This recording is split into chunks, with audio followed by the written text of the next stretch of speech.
everyone, and welcome to Victoria's Cantina. Today we're having a look at the Hasbro Star Wars 2011 Vintage Collection number 33, Padme Amidala.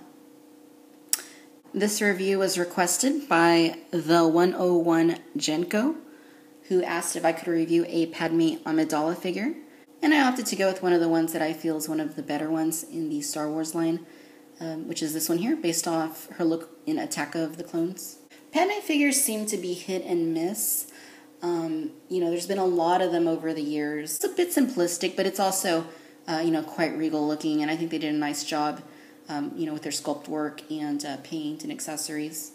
The silhouette for this Padme figure is pretty nicely done, and they followed the coloring quite closely to what she appeared like in Episode 2. One thing I really like about this Padme figure is the way that her cloth robes seem to drape.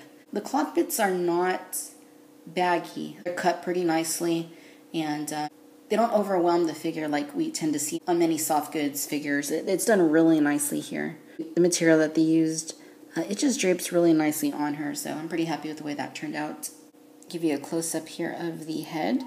There is Padme, and again, this is one of the better looking Padmes. The face is pretty nicely done. Of course, it's not perfect, and it doesn't look all that much like Natalie Portman, but it's closer than many of the other Padme figures we've had in the past.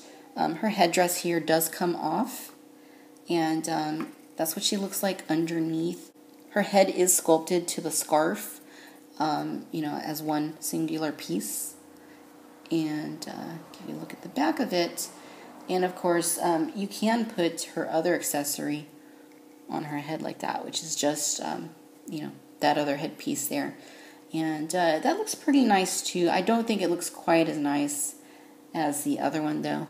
Now the rest of her outfit is quite nice. It has what looks something like a leopard print type deal going on. It looks pretty good. I'm not sure exactly what you would call that, but it ain't bad. And it kind of carries over to her shoulder pads and to her wrists. Pretty nice looking.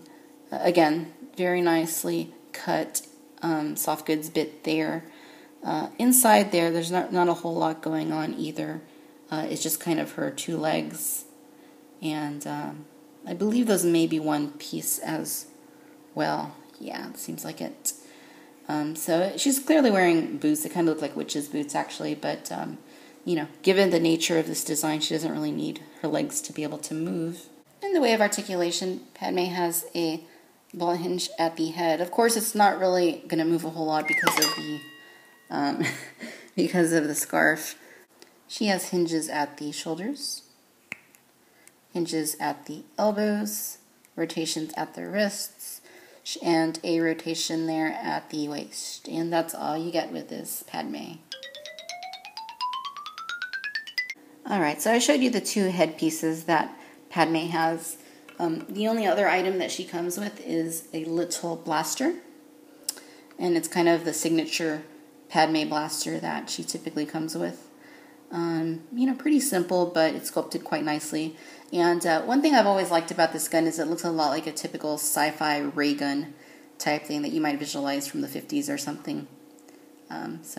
Pretty cool. And hopefully Padme doesn't need this gun while she's wearing this outfit, but just in case she does, she holds it pretty nicely. Alright, ladies and gentlemen, so there you have it. This is the Hasbro Star Wars Vintage Collection number 33, Padme Amidala from Star Wars Episode 2, Attack of the Clones.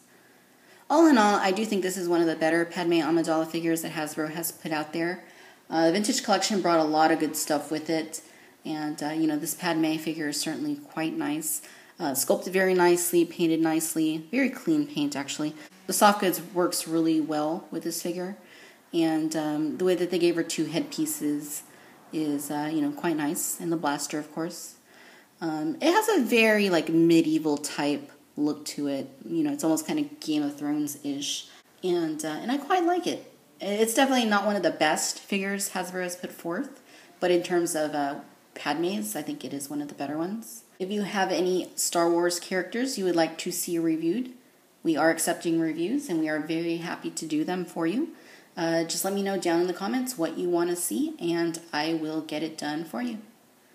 Thanks for watching Victoria's Cantina. Until next time, bye-bye.